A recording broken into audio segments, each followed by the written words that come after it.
2. About Cervantes and Don Quixote. 4 generations had laughed over Don Quixote, before it occurred to anyone to ask, who and what manner of man was this Miguel de Cervantes Saavedra whose name is on the title page? And it was too late for a satisfactory answer to the question when it was proposed to add a life of the author to the London edition published at Lord Carteret's instance in 1738. All traces of the personality of Cervantes had by that time disappeared. Any floating traditions that may once have existed, transmitted from men who had known him, had long since died out, and of other record there was none, for the 16th and 17th centuries were incurious as to the men of the time, a reproach against which the 19th has, at any rate, secured itself, if it has produced no Shakespeare or Cervantes. All that Mayans y Ciscar, to whom the task was entrusted, or any of those who followed him, Rios, Pellicer, or Navarrete, could do was to eke out the few allusions Cervantes makes to himself in his various prefaces with such pieces of documentary evidence bearing upon his life as they could find.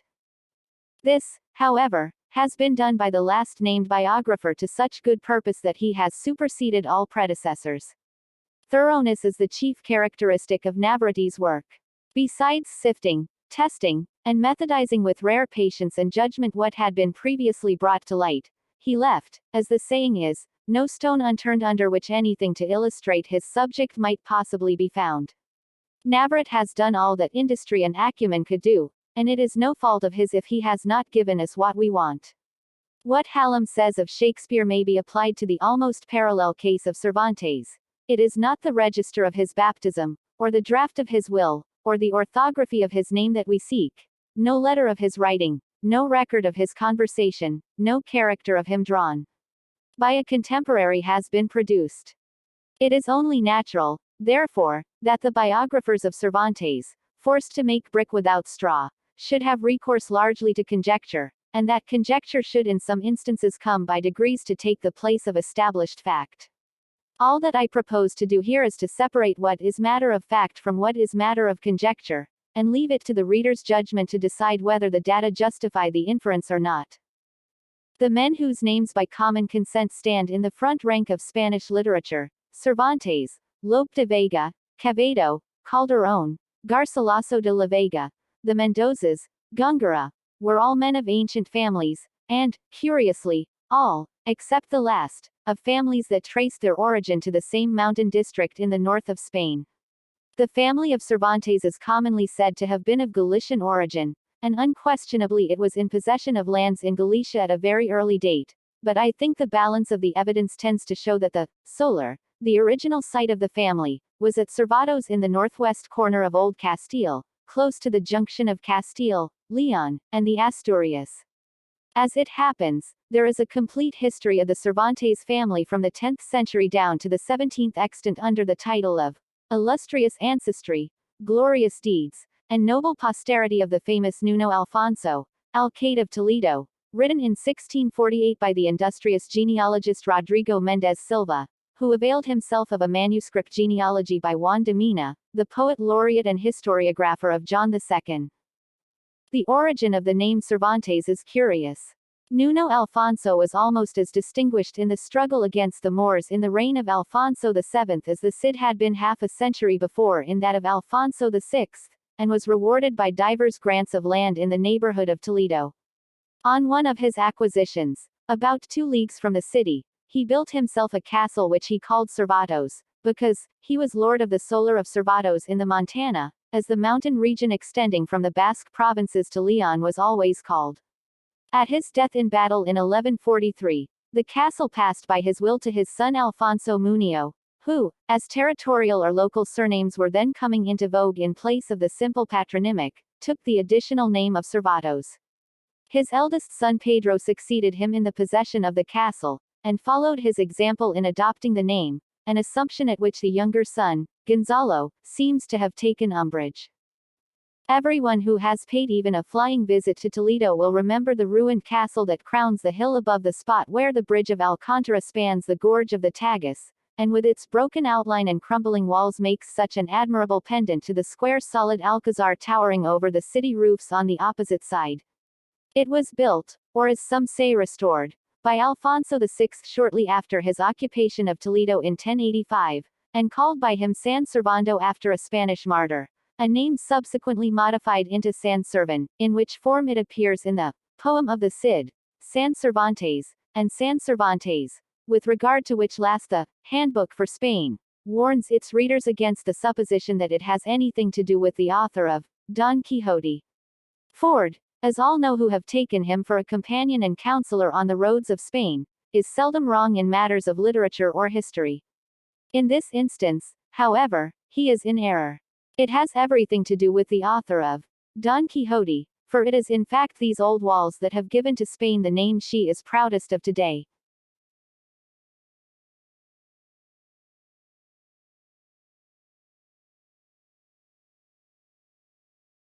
Chapter I, which treats of the character and pursuits of the famous gentleman Don Quixote of La Mancha. In a village of La Mancha, the name of which I have no desire to call to mind, there lived not long since one of those gentlemen that keep a lance in the lance rack, an old buckler, a lean hack, and a greyhound for coursing. An olla of rather more beef than mutton, a salad on most nights, scraps on Saturdays, lentils on Fridays, and a pigeon or so extra on Sundays, made away with 3/4 of his income. The rest of it went in a doublet of fine cloth and velvet breeches and shoes to match for holidays, while on weekdays he made a brave figure in his best homespun. He had in his house a housekeeper past 40, a niece under 20, and a lad for the field and market place, who used to saddle the hack as well as handle the bill hook.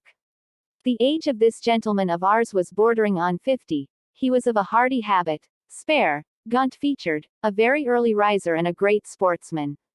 They will have it his surname was Quixote or Quesada, for here there is some difference of opinion among the authors who write on the subject, although from reasonable conjectures it seems plain that he was called Quixana. This, however, is of but little importance to our tale. It will be enough not to stray a hair's breadth from the truth in the telling of it. You must know, then, that the above-named gentleman whenever he was at leisure, which was mostly all the year round, gave himself up to reading books of chivalry with such ardor and avidity that he almost entirely neglected the pursuit of his field sports, and even the management of his property, and to such a pitch did his eagerness and infatuation go that he sold many an acre of tillage land to buy books of chivalry to read, and brought home as many of them as he could get. But of all there were none he liked so well as those of the famous Feliciano de Silva's composition, for their lucidity of style and complicated conceits were as pearls in his sight, particularly when in his reading he came upon courtships and cartels, where he often found passages like, "The reason of the unreason with which my reason is afflicted so weakens my reason that with reason I murmur at your beauty," or again, "The high heavens, that of your divinity divinely fortify you with the stars. Render you deserving of the desert your greatness deserves." Over conceits of this sort the poor gentleman lost his wits, and used to lie awake striving to understand them and worm the meaning out of them. What Aristotle himself could not have made out or extracted had he come to life again for that special purpose. He was not at all easy about the wounds which Don Belianis gave and took, because it seemed to him that, great as were the surgeons who had cured him, he must have had his face and body covered all over with seams and scars. He commended, however, the author's way of ending his book with the promise of that interminable adventure, and many a time was he tempted to take up his pen and finish it properly as is there proposed, which no doubt he would have done, and made a successful piece of work of it too, had not greater and more absorbing thoughts prevented him. Many an argument did he have with the curate of his village, a learned man, and a graduate of Siguenza, as to which had been the better knight, Palmerin of England or Amadis of Gaul.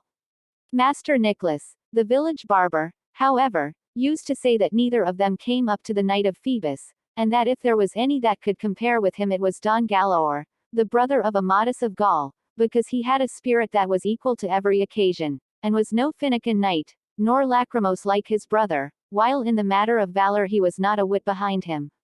In short, he became so absorbed in his books that he spent his nights from sunset to sunrise, and his days from dawn to dark, poring over them, and what with little sleep and much reading his brains got so dry that he lost his wits. His fancy grew full of what he used to read about in his books, enchantments, quarrels, battles, challenges, wounds, wooings, loves, agonies, and all sorts of impossible nonsense, and it so possessed his mind that the whole fabric of invention and fancy he read of was true, that to him no history in the world had more reality in it. He used to say the Cid Ruy Diaz was a very good knight, but that he was not to be compared with the knight of the burning sword who with one back stroke cut in half two fierce and monstrous giants. He thought more of Bernardo del Carpio because at Roncesvalles he slew Roland in spite of enchantments, availing himself of the artifice of Hercules when he strangled Antaeus the son of Terra in his arms. He approved highly of the giant Morganti, because, although of the giant breed which is always arrogant and ill-conditioned, he alone was affable and well-bred. But above all he admired Reinaldos of Montalban, especially when he saw him sallying forth from his castle and robbing everyone he met, and when beyond the seas he stole that image of Mahomet which, as his history says, was entirely of gold. To have a bout of kicking at that traitor of a Ganellan he would have given his housekeeper, and his niece into the bargain. In short, his wits being quite gone, he hit upon the strangest notion that ever madman in this world hit upon, and that was that he fancied it was right and requisite, as well for the support of his own honor as for the service of his country, that he should make a knight-errant of himself, roaming the world over in full armor and on horseback in quest of adventures, and putting in practice himself all that he had read of as being the usual practices of knights-errant, righting every kind of wrong, and exposing himself to peril and danger from which, in the issue, he was to reap eternal renown and fame. Already the poor man saw himself crowned by the might of his arm Emperor of Trebizond at least, and so, led away by the intense enjoyment he found in these pleasant fancies, he set himself forthwith to put his scheme into execution. The first thing he did was to clean up some armor that had belonged to his great-grandfather, and had been for ages lying forgotten in a corner eaten with rust and covered with mildew. He scoured and polished it as best he could, but he perceived one great defect in it, that it had no closed helmet, nothing but a simple morion. This deficiency, however, his ingenuity supplied, for he contrived a kind of half-helmet of pasteboard which, fitted onto the morion, looked like a whole one. It is true that, in order to see if it was strong and fit to stand a cut, he drew his sword and gave it a couple of slashes, the first of which undid in an instant what had taken him a week to do. The ease with which he had knocked it to pieces disconcerted him somewhat, and to guard against that danger he set to work again, fixing bars of iron on the inside until he was satisfied with its strength, and then, not caring to try any more experiments with it, he passed it and adopted it as a helmet of the most perfect construction. He next proceeded to inspect his hack, which, with more quartos than a reel and more blemishes than the steed of Gonela, that, tantum pellis et ossa fuit, surpassed in his eyes the Bucephalus of Alexander or the Babisa of the Cid. 4 days were spent in thinking what name to give him, because, as he said to himself, it was not right that a horse belonging to a knight so famous, and one with such merits of his own, should be without some distinctive name, and he strove to adapt it so as to indicate what he had been before belonging to a knight-errant, and what he then was, for it was only reasonable that, his master taking a new character, he should take a new name, and that it should be a distinguished and full-sounding one, befitting the new order and calling he was about to follow. And so, after having composed, struck out, rejected, added to, unmade, and remade a multitude of names out of his memory and fancy, he decided upon calling him Rocinante, a name, to his thinking, lofty, sonorous, and significant of his condition as a hack before he became what he now was, the first and foremost of all the hacks in the world. Having got a name for his horse so much to his taste, he was anxious to get one for himself, and he was 8 days more pondering over this point, till at last he made up his mind to call himself Don Quixote, whence, as has been already said, the authors of this veracious history have inferred that his name must have been beyond a doubt Quixote, and not Quesada as others would have it. Recollecting, however, that the valiant Amadis was not content to call himself curtly Amadis and nothing more, but added the name of his kingdom and country to make it famous, and called himself Amadis of Gaul, he, like a good knight, resolved to add on the name of his, and to style himself Don Quixote of La Mancha, whereby, he considered, he described accurately his origin and country, and did honor to it in taking his surname from it. So then, his armor being furbished, his morion turned into a helmet, his hack christened, and he himself confirmed, he came to the conclusion that nothing more was needed now but to look out for a lady to be in love with, For a knight-errant without love was like a tree without leaves or fruit, or a body without a soul.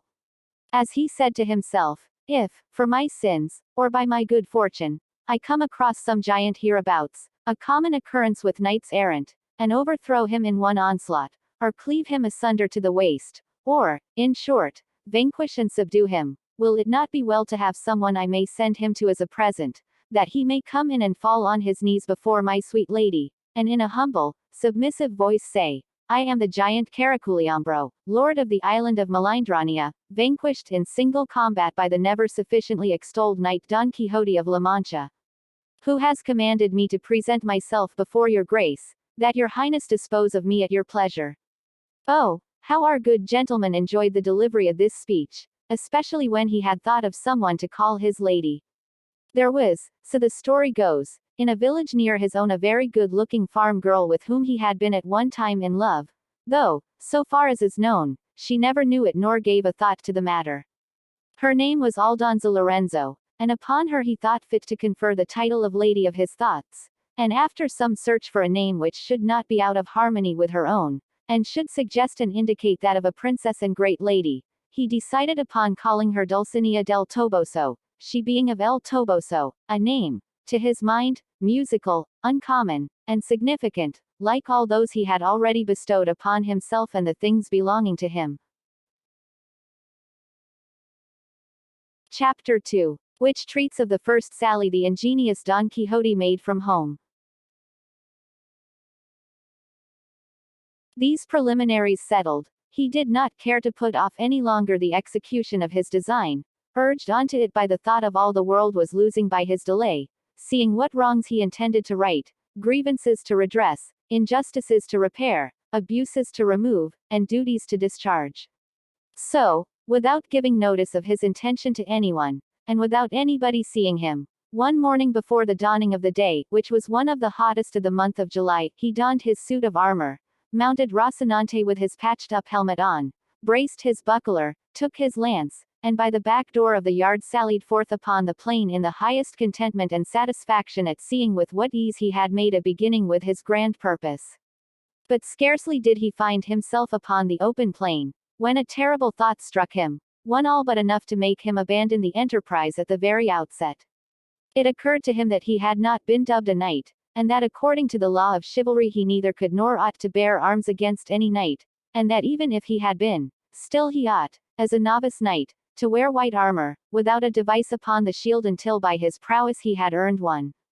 These reflections made him waver in his purpose, but his craze being stronger than any reasoning, he made up his mind to have himself dubbed a knight by the first one he came across, following the example of others in the same case, as he had read in the books that brought him to this pass. As for white armor, he resolved, on the first opportunity, to scour his until it was whiter than an ermine, and so comforting himself he pursued his way, taking that which his horse chose, for in this he believed lay the essence of adventures. Thus setting out, our new-fledged adventurer paced along, talking to himself and saying, who knows but that in time to come, when the veracious history of my famous deeds is made known, the sage who writes it, when he has to set forth my first sally in the early morning, will do it after this fashion. Scarce had the rubicund Apollo spread o'er the face of the broad spacious earth the golden threads of his bright hair, scarce had the little birds of painted plumage attuned their notes to hail with dulcet and mellifluous harmony the coming of the rosy dawn, that, deserting the soft couch of her jealous spouse, was appearing to mortals at the gates and balconies of the Manchegan horizon, when the renowned knight Don Quixote of La Mancha, quitting the lazy down, mounted his celebrated steed Rocinante and began to traverse the ancient and famous Campo de Montiel, which in fact he was actually traversing. Happy the age, happy the time, he continued, in which shall be made known my deeds of fame, worthy to be molded in brass, carved in marble, limned in pictures, for a memorial forever. And thou, O sage magician, whoever thou art, to whom it shall fall to be the chronicler of this wondrous history, forget not, I entreat thee, my good Rocinante, the constant companion of my ways and wanderings. Presently he broke out again, as if he were love-stricken in earnest, O Princess Dulcinea, lady of this captive heart, a grievous wrong hast thou done me to drive me forth with scorn, and with inexorable obduracy banish me from the presence of thy beauty. O lady, deign to hold in remembrance this heart, thy vassal, that thus in anguish pines for love of thee. So he went on stringing together these and other absurdities, all in the style of those his books had taught him, imitating their language as well as he could. And all the while he rode so slowly and the sun mounted so rapidly and with such fervor that it was enough to melt his brains if he had any.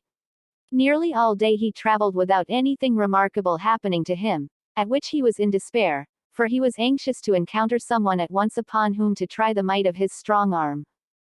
Writers there are who say the first adventure he met with was that of Puerto Lapis. Others say it was that of the windmills. But what I have ascertained on this point, and what I have found written in the Annals of La Mancha, is that he was on the road all day, and towards nightfall his hack and he found themselves dead tired and hungry, when, looking all around to see if he could discover any castle or shepherd's shanty where he might refresh himself and relieve his sore wants, he perceived not far out of his road an inn,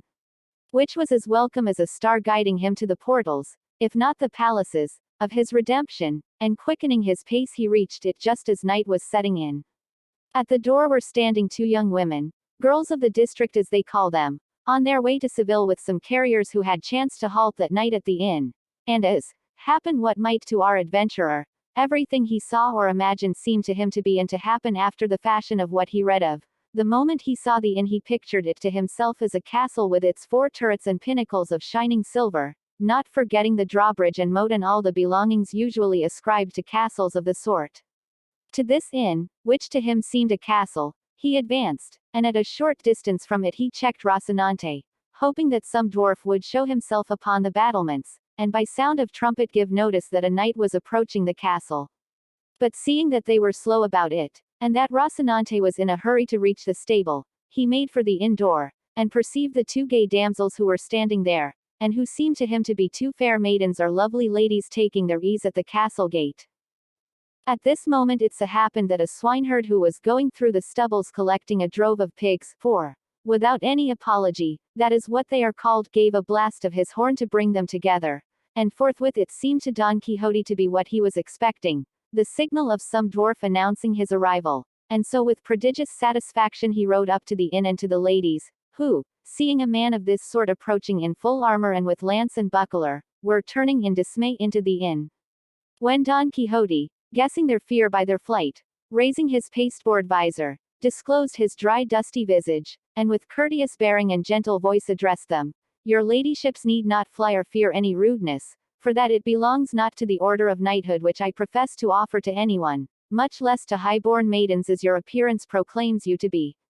The girls were looking at him and straining their eyes to make out the features which the clumsy visor obscured, but when they heard themselves called maidens, a thing so much out of their line, they could not restrain their laughter, which made Don Quixote wax indignant, and say, "Modesty becomes the fair, and moreover laughter that has little cause is great silliness." This, however, I say not to pain or anger you, for my desire is none other than to serve you. The incomprehensible language and the unpromising looks of our cavalier only increased the lady's laughter, and that increased his irritation, and matters might have gone farther if at that moment the landlord had not come out, who, being a very fat man, was a very peaceful one. He, seeing this grotesque figure clad in armor that did not match any more than his saddle, bridle, lance, buckler, or corslet, was not at all indisposed to join the damsels in their manifestations of amusement, but, in truth, standing in awe of such a complicated armament, he thought it best to speak him fairly, so he said, "Señor Caballero, if your worship wants lodging, baiting the bed, for there is not one in the inn, there is plenty of everything else here." Don Quixote, observing the respectful bearing of the alcaide of the fortress, for so innkeeper and inn seemed in his eyes, made answer, "Sir Castellan, for me anything will suffice, for my armor is my only wear, my only rest the fray." The host fancied he called him Castellan because he took him for a worthy of Castile, though he was in fact an Andalusian, and one from the strand of Sanlúcar, as crafty a thief as Cacus and as full of tricks as a student or a page. "In that case," said he, "your bed is on the flinty rock, your sleep to watch alway. And if so, you may dismount and safely reckon upon any quantity of sleeplessness under this roof for a 12-month, not to say for a single night." So saying, he advanced to hold the stirrup for Don Quixote, who got down with great difficulty and exertion, for he had not broken his fast all day, and then charged the host to take great care of his horse, as he was the best bit of flesh that ever ate bread in this world. The landlord eyed him over but did not find him as good as Don Quixote said, nor even half as good, and putting him up in the stable, he returned to see what might be wanted by his guest, whom the damsels, who had by this time made their peace with him, were now relieving of his armor. They had taken off his breastplate and backpiece, but they neither knew nor saw how to open his gorget or remove his makeshift helmet, for he had fastened it with green ribbons, which, as there was no untying the knots, required to be cut. This, however, he would not by any means consent to, so he remained all the evening with his helmet on, the drollest and oddest figure that can be imagined, and while they were removing his armor, taking the baggages who were about it for ladies of high degree belonging to the castle, he said to them with great sprightliness, "Oh, never, surely, was there knight so served by hand of dame, as served was he, Don Quixote hight, when from his town he came, with maidens waiting on himself, princesses on his hack, or Rocinante, for that, ladies mine, is my horse's name, and Don Quixote of La Mancha is my own. For though I had no intention of declaring myself until my achievements in your service and honor had made me known, the necessity of adapting that old ballad of Lancelot to the present occasion has given you the knowledge of my name altogether prematurely. A time, however, will come for your ladyships to command and me to obey, and then the might of my arm will show my desire to serve you." The girls, who were not used to hearing rhetoric of this sort, had nothing to say in reply. They only asked him if he wanted anything to eat. "I would gladly eat a bit of something," said Don Quixote, "for I feel it would come very seasonably." The day happened to be a Friday, and in the whole inn there was nothing but some pieces of the fish they call in Castile, abadejo, in Andalusia, bacalao, and in some places, carradillo, and in others, troutlet, so they asked him if he thought he could eat troutlet, for there was no other fish to give him. "If there be troutlets enough," said Don Quixote, "they will be the same thing as a trout, for it is all one to me whether I am given 8 reals in small change or a piece of 8. Moreover, it may be that these troutlets are like veal, which is better than beef, or kid, which is better than goat. But whatever it be, let it come quickly, for the burden and pressure of arms cannot be borne without support to the inside." They laid a table for him at the door of the inn for the sake of the air, and the host brought him a portion of ill-soaked and worse-cooked stockfish, and a piece of bread as black and mouldy as his own armor. But a laughable sight it was to see him eating, for having his helmet on and the beaver up, he could not with his own hands put anything into his mouth unless someone else placed it there, and this service one of the ladies rendered him. But to give him anything to drink was impossible, or would have been so had not the landlord bored a reed, and putting one end in his mouth poured the wine into him through the other, all which he bore with patience rather than sever the ribbons of his helmet. While this was going on there came up to the inn a sowgelder, who, as he approached, sounded his reed pipe 4 or 5 times, and thereby completely convinced Don Quixote that he was in some famous castle, and that they were regaling him with music, and that the stockfish was trout, the bread the whitest, the wenches ladies, and the landlord the castellan of the castle, and consequently he held that his enterprise and sally had been to some purpose. But still it distressed him to think he had not been dubbed a knight, for it was plain to him he could not lawfully engage in any adventure without receiving the order of knighthood.